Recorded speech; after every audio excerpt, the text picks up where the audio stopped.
He went into the room and never came out. I never believed in ghosts. Not really. Sure, I enjoyed scary stories, urban legends, all those creepy tales people whisper about in the dark.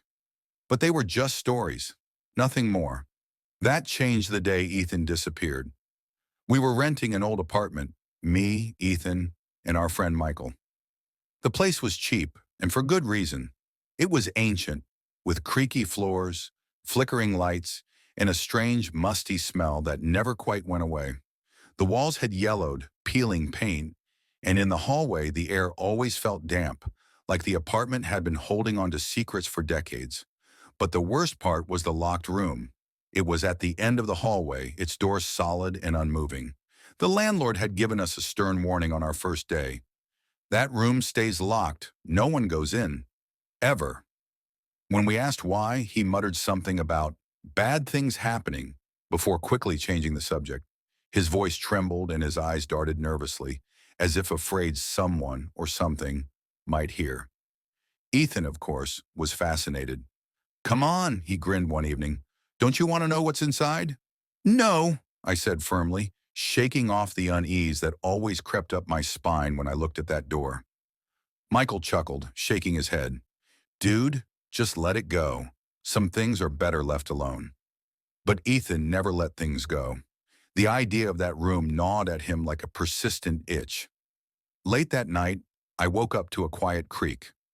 I thought it was just the building settling, the usual noises of an old apartment, but then I heard it again. A soft, steady groan of wood, the unmistakable sound of a door opening. I rubbed my eyes and sat up. The apartment was still, too still, except for a faint, eerie glow coming from the hallway, casting long shadows across the floor. The light was coming from inside the locked room. I froze. My heart skipped a beat.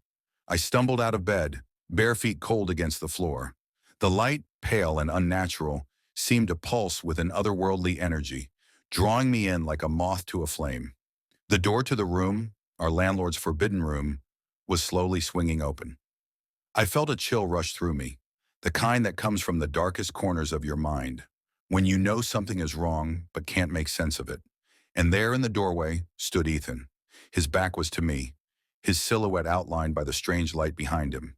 He didn't move, didn't turn. It was as if he didn't even know I was there. "Ethan," I hissed, my voice barely a whisper. "What the hell are you doing?" But he didn't answer. He just stepped inside, his feet making no sound. The door slammed shut behind him. "Ethan," I shouted, rushing forward. I grabbed the door handle, pulling, pushing, trying to force it open. But it was locked. The heavy, unyielding wood resisted every attempt. "Ethan, open up!" I banged on the door, my fists growing raw from the pounding. Silence. My heart raced. The room seemed to close in, the air thick with dread. I turned to Michael's room, knocking frantically. His tired face appeared in the crack. "What's wrong?" he asked. "Ethan, he went into the room. It just locked behind him." I gasped. Michael's face went pale, his eyes wide. He stepped out, and we tried everything. We kicked, shoved, even tried to break the hinges, but the door wouldn't budge. After what felt like hours, the handle slowly turned. The door creaked open. The room was empty, cold, dark, no furniture, no windows, no dust, no signs of life, and no Ethan. We searched the entire apartment, checking every corner. But Ethan was gone. We called the police. They questioned us, searched the apartment, but found nothing. No forced entry, no way in or out. Weeks passed, then months. Michael moved out, but I stayed, hoping, praying. Maybe Ethan would come back. And then one night I heard it, creak, the sound of a door slowly opening. I shot up, heart hammering. The faint glow from the hallway filtered in through my door. The door was open. A shadow stood inside. It was Ethan, or at least it looked like him. His voice came from the shadow, soft and almost a whisper.